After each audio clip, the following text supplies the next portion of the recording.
A Grande Marcha do Pirambu, parte 3. A Marcha do Pirambu, o hino do Pirambu e os resultados positivos para o bairro.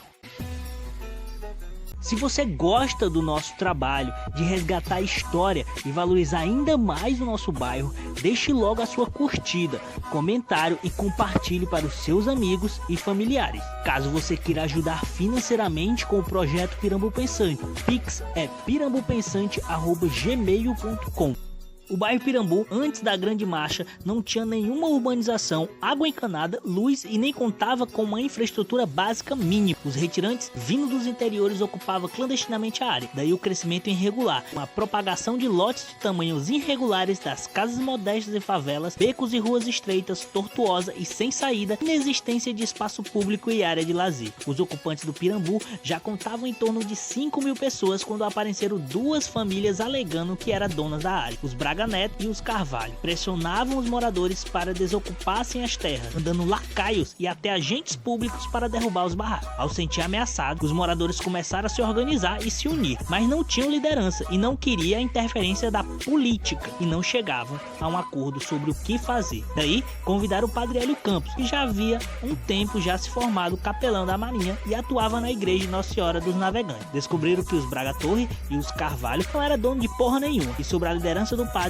iniciaram um movimento pela manutenção da posse da terra, pela melhoria das condições sociais e moradia e contra as novas ameaças de expulsão. De acordo com alguns relatos dos moradores, o Padre Hélio organizou um sistema de vigilância, que ao perceber que os agentes públicos, as pessoas ligadas às famílias dita dona das terras, estavam vindo para derrubar as casas, os moradores se uniam e não deixavam nem sequer entrar no bairro. O padre chegou ao ponto de subir nos barracos para impedir os desmanches. A Grande Marcha do Pirambu, após 2 anos de muita organização e planejamento, Padre Hélio, agentes sociais, moradores, militantes do PCB e etc. dividiram o Pirambu por ruas e cada rua tinha sua liderança, melhorando o sistema de organização e planejamento da Grande Marcha. O Partido Comunista, por ter grandes influências sobre os moradores que trabalhavam nas fábricas, era comum vê-los cantando o hino da União Soviética, coisa que o Padre Hélio não gostava. Foi daí que surgiu a ideia de criar o hino do bairro, Vem ver a Fortaleza o Pirambu marchar, e foi daí que foi utilizado o grande hino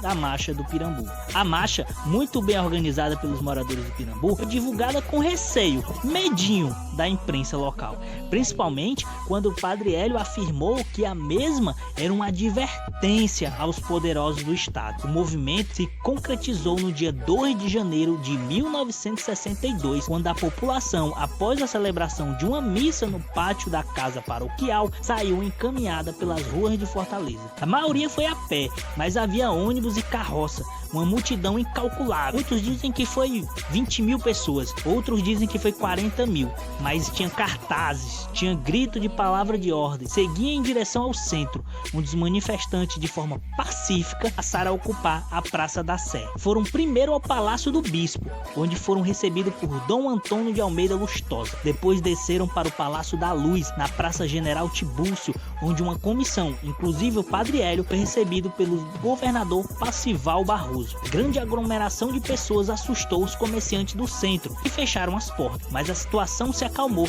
diante da garantia de Padre Hélio de que se tratava de um movimento pacífico e ordeiro. A marcha tinha o intuito de chamar a atenção das autoridades em busca de, no mínimo, para a dignidade humana, que é infraestrutura, é água, é luz, é terra, é moradia, já que os terrenos do Grande Pirambu estavam sendo reivindicados por 2 grandes famílias e as autoridades não estavam fazendo nada para melhorar a vida daquele povo. 8 dias depois da marcha, uma comitiva com o Padre Hélio Campos foi para Brasília discutir a questão da desapropriação das terras da região do Pirambu. Lá descobriram que o Pirambu não estava em terreno da Marinha. A área que ia da rua Jacinto Matos até a rua Francisco Calaço, por força do decreto 1058 de 25 de maio de 1962, que declara tais terras de utilidade pública para execução de planejamento habitacional em favor dos moradores, hoje os terrenos são considerados de propriedade comunitária da União e hoje são zonas especiais. Embora tenha conseguido uma vitória do povo do Pirambu, acabou perdendo